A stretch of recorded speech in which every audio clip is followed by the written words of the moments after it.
Welcome back to Blue Zone Homestead. I would like to talk about some freezer meals. This week it's a busy week, so I took out a few things what we're going to use up. So I've got a couple of cabbage soup we're gonna have. We're gonna have goat's curry for dinner. I've also got some dessert out. You know, these cottage cheese cakes. So let's see how this is gonna turn out like. We're also gonna have beef chili for one of the dinners and some potato salad what I've got in the freezer and 2 veggie tacos. So that would give us like 3 days worth of meal where I don't need to cook, so I can just carry on with my jobs I need to do and we still be fed healthy from the garden. So 1, 2, 3, 4, 5 different meal plus dessert. Today we are making Farmhouse goat's cheddar cheese. I have got 13.5 litre of milk, so we are working about 3 gallons of raw goat's milk. I have got the 13.5 litre goat's milk already on stove and it's coming up to temperature of 86 degrees Fahrenheit, about 30 degrees Celsius. So I'm keep walking back and stirring and checking on the temperature, make sure it's not going higher. So we are getting very close. I am now on 78 degrees Fahrenheit. So a few more minutes and that's going to be ready. So as soon the milk comes to temperature, we are going to add the rest of the ingredients. What I have done to get ready, because we need this in a minute as soon as the milk comes up to temperature, I have measured out half a teaspoon of annatto seeds in some little bit or maybe 1/8 cup of boiling water. And can you see that orange color? That's a natural annatto seed. So I'm keep stirring that for a good, probably an hour. So I've put this in here literally nearly an hour ago now. Make sure that seed softens up and give us our water to this beautiful orange color, because that's gonna give to our Farmhouse goat's cheddar cheese that lovely color.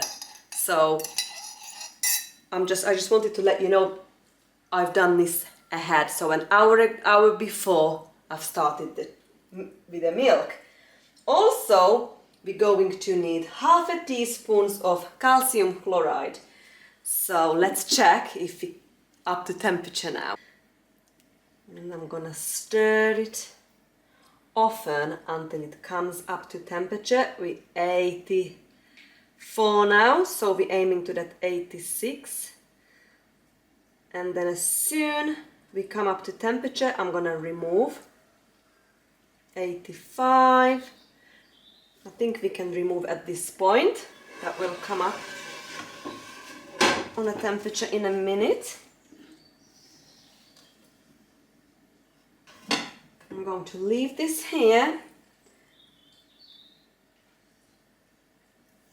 And the first thing we're going to add, it's going to be the calcium chloride and then an annatto seed water. So that's not far off now. 85.3. Okay, I am ready. So the first thing is the half a teaspoon of calcium chloride. Yeah. So just measure this out and we're just going to stir this in nicely. And we're going to give this a good mix.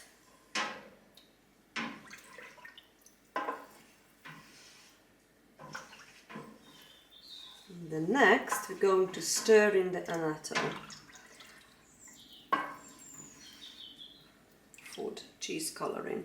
So I'm using a little strainer to catch all the seeds, and we're just going around like that. Can you see? Perfect. I'm going to give this a good mix.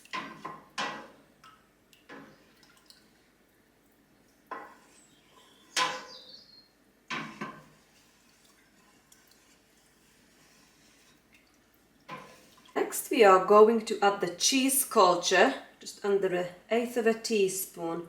I'm just going to sprinkle it all over the top, and I'll leave it there to rehydrate for 5 minutes before we're going to give it a very good stir. Okay, our cheese culture is rehydrating on the top of that milk. So what I'm going to do now, try not to break that surface, but we still need to stir it real well. So I'm just going to stir this,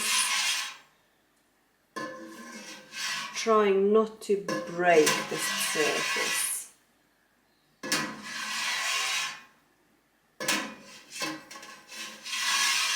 And when I've stirred it real well,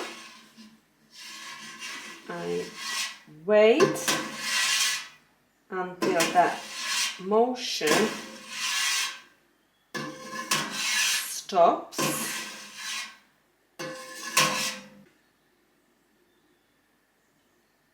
Like this.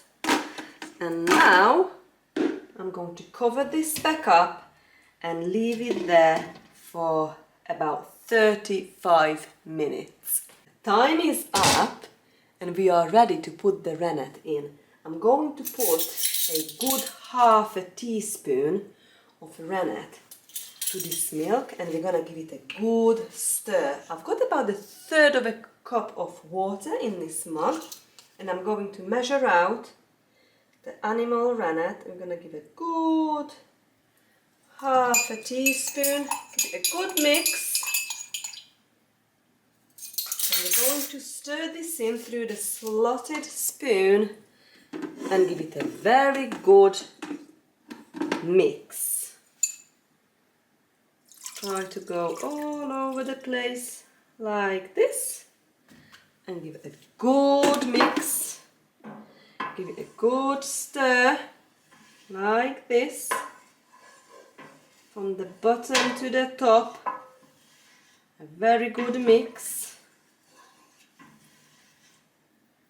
And then again we're gonna stop the motion of the milk,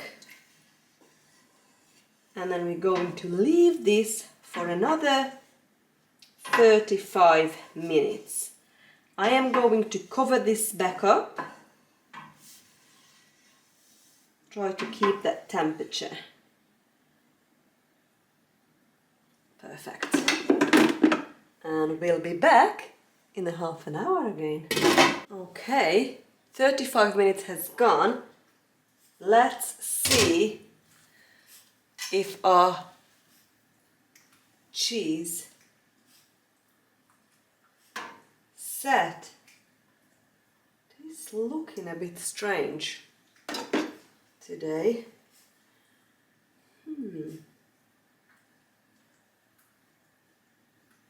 That is very strange, friends. I've not seen this happening yet.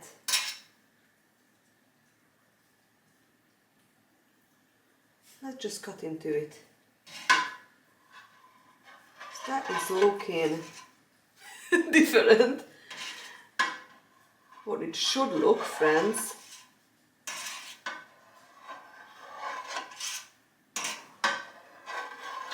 So I'm not gonna use my cheese cutter now, because this is, I've not seen this before, to be honest. It's usually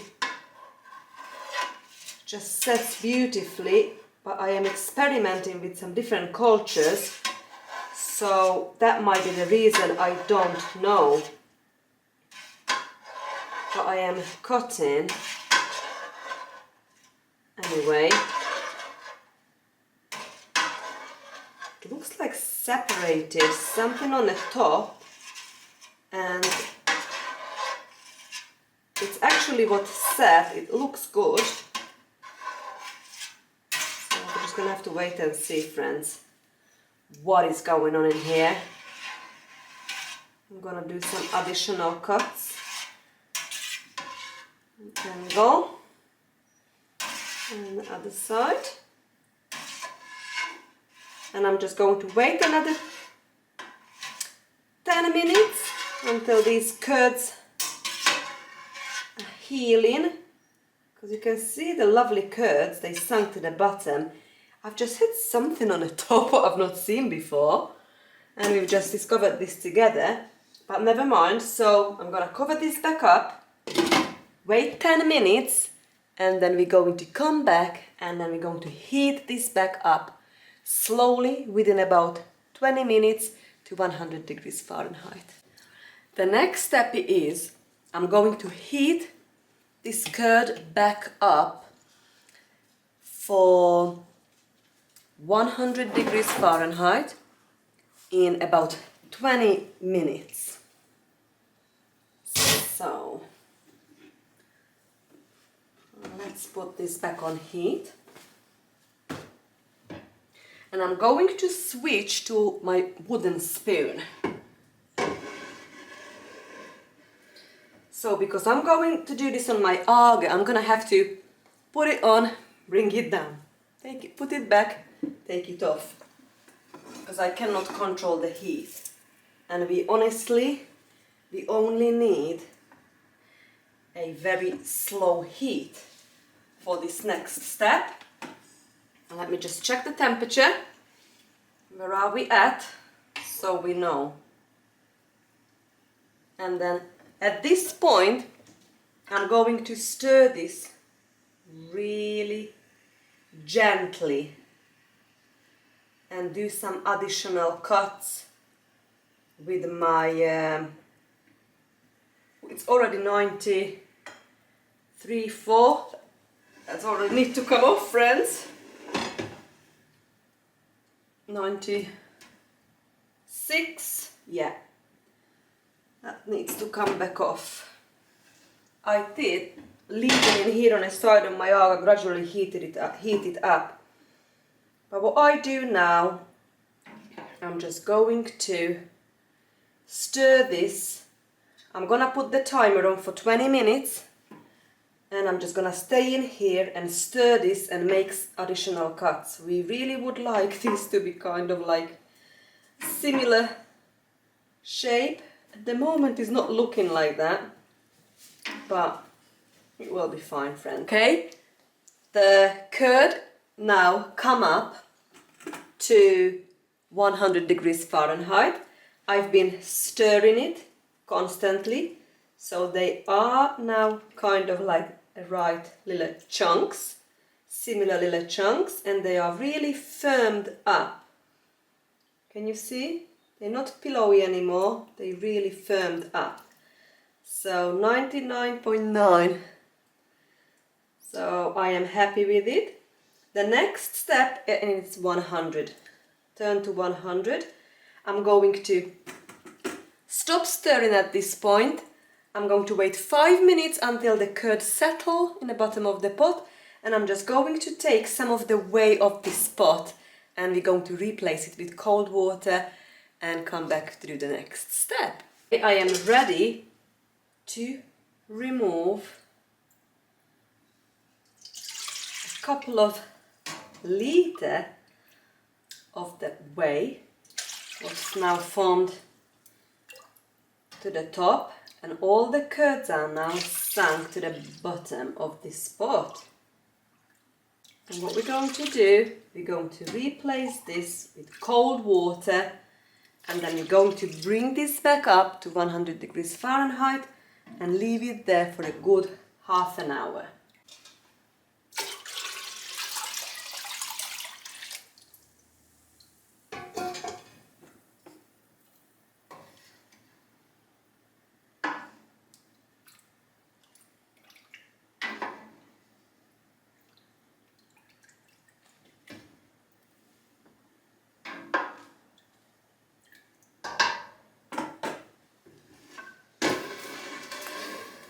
came back to 100 degrees Fahrenheit, so I'm ready to take this off the heat and just give it a stir here and there and keep this up to on a 100 degrees Fahrenheit temperature for half an hour. After that we're going to strain it and we are going to add of salt. I'm using pink Himalayan salt today. At this point now, our curd, it's really firmed up nicely. And I'm going to get the cheese mold ready and the cheesecloth. I've drained the cheese and I'm going to add, I've decided to add 3 tablespoons because we didn't end up with lots, to be honest. I was hoping for a little bit more. So I'm going to mix really well and let it to sit in here for a good half an hour.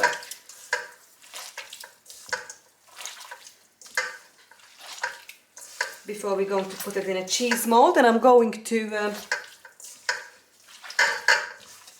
stir this like this about every 20 minutes, 10 to 15 minutes, a couple of times.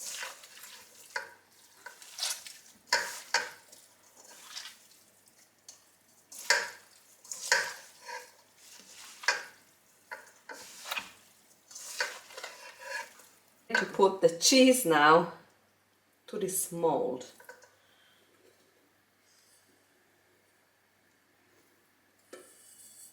I might actually put it without. I'm gonna try it without the cheesecloth because the last couple of months it sticks to my cheesecloth, the cheese. I've never tried it without, so let's try it without.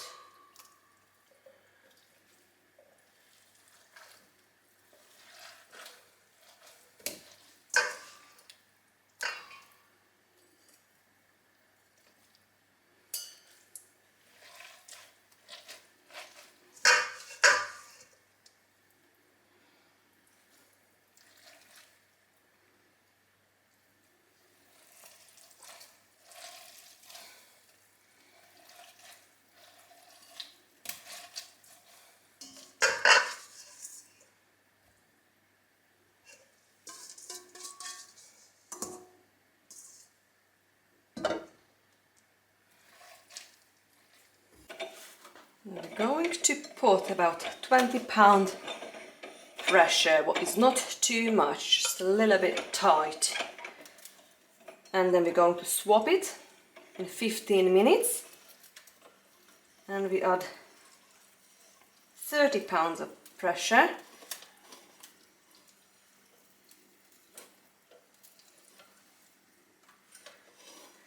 And then we're going to leave it for about 50 pounds of pressure for 12 hours or overnight, and we're going to see the cheese tomorrow.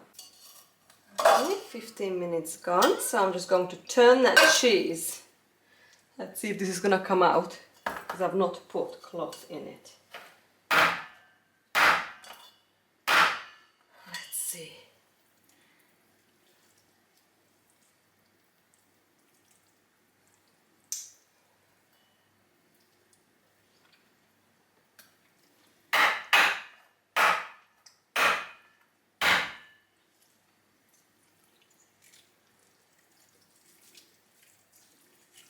Oh, perfect. Right. Now we're gonna turn this around and put it back. I'm gonna put a bit more pressure on it.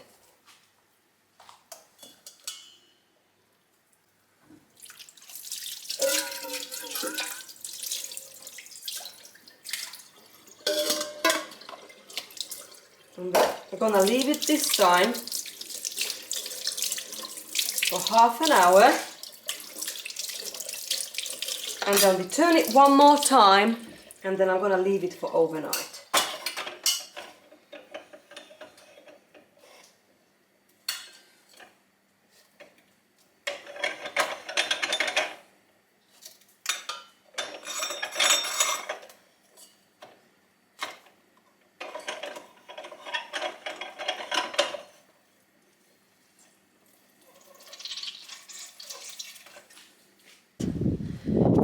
chilly night.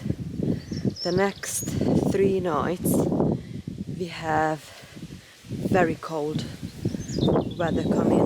It's windy. Possible frost. 5 degrees was the lowest.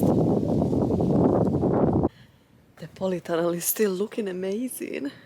So we've got so much. I think we've got the biggest tomato harvest to harvest yet. And what I've just noticed, I came here and I thought, oh, why this huge tomato's got a crack on it? It's not even ready. And friends, it is ready. It's the green giant. Look at this. Wow. So we're going to have that for breakfast. So excited about this. So it looks like an unripe tomato. First time I'm growing this. That green giant. It's definitely a giant, look.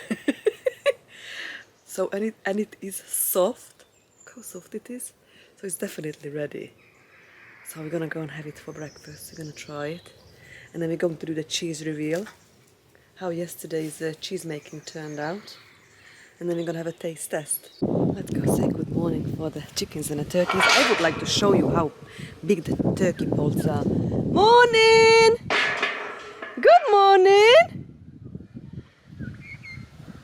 Morning! Come on, breakfast time! Come on! Come on!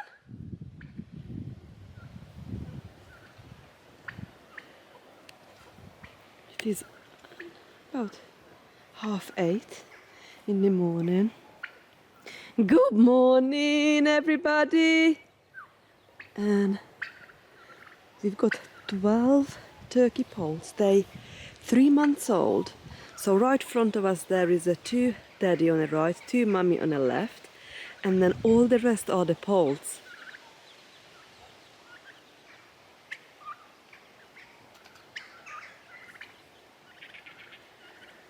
That turkey a week ago hatched that little baby chick. Look how cute she is. Just gone in. Can you see? She's running around in that small cage. Breakfast time! Come on, breakfast time! You can see them now, they all pose. Turkeys. And those hens are 4 months old. Some of these are coming out now.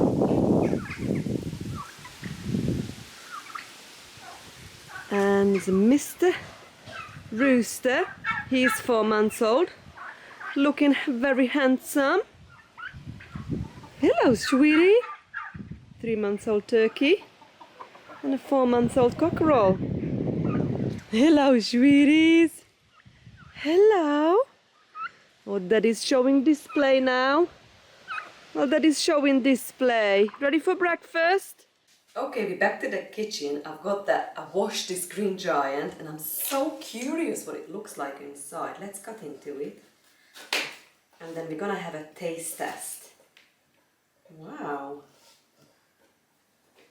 Put a little salt on it. Let's try this, friends. Wow. That is delicious. I'm making breakfast. So I'm gonna use our homemade sourdough bread and I'm going to toast it.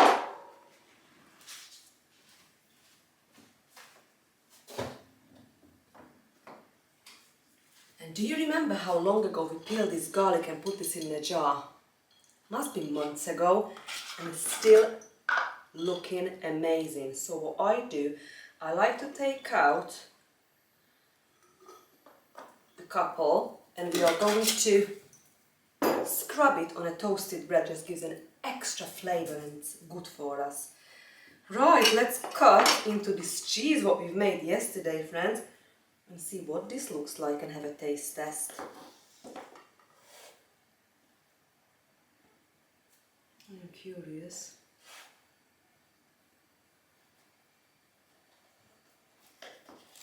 I'll put some... Actually, I don't put salt on it. Try it without salt first.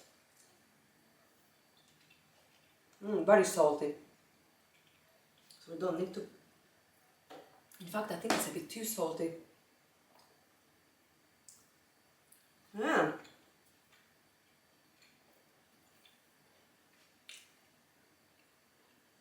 It's delicious though. Really nice.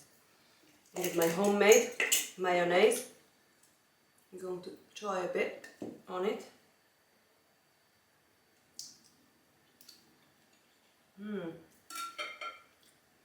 Delicious. Well, thank you so much for spending time with me making this lovely goat's cheese. And the next job I'm gonna make apple pie or apple cake. So I'm going to get some apples, get the ingredients ready, and see you in the next vlog. Bye friends!